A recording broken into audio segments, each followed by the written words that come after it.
ladies and gentlemen, and welcome to the film Exorcist, and to the third week of Spooktober, our very first Halloween event. Tonight, I will be reviewing the story of two classmates as they try to figure out why the rest of their classmates are dying in strange ways, which sounds very similar to an early 2000s movie franchise that I reviewed last year in July.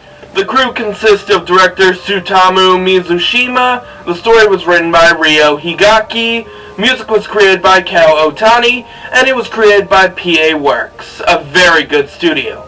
The cast involves Koichi Sakakibara, who is voiced by Atsushi Abe and Greg Ayers, Mei Misaki, who is voiced by Natsumi Takamura and Monica Riel.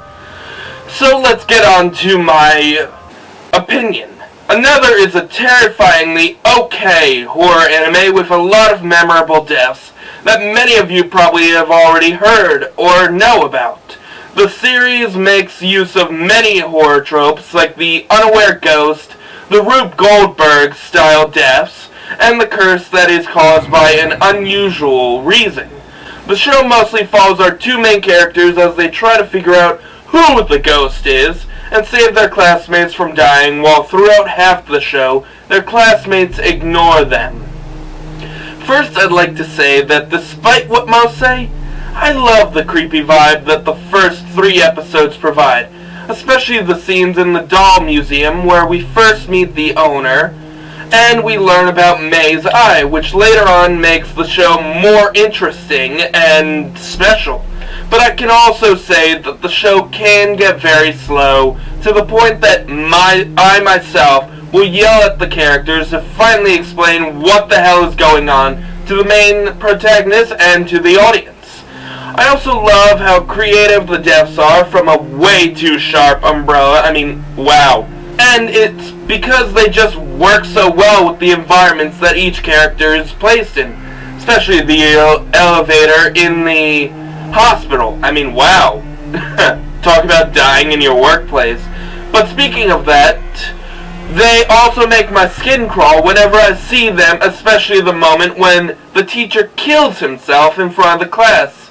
Again, another example of guy hates his job, so damn.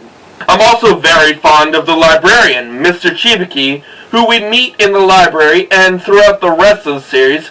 He's there to give our main characters advice. He's also the first to explain the curse to Koichi, and he gives one of the most notable quotes of the series. "This is not normal."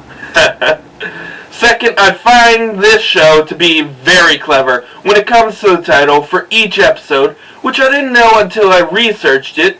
They're actually the steps to making dolls, which can be compared to the slow build-up to the end of the calamity, which, very brilliant, PA Works. Brilliant. One of the biggest complaints I have is our present head of countermeasures, Izumi, who stupidly does nothing throughout the show, and she mostly stands in the corner insulting Koichi and the others, or she acts like the entire world is against her because her brother died about 2 years before.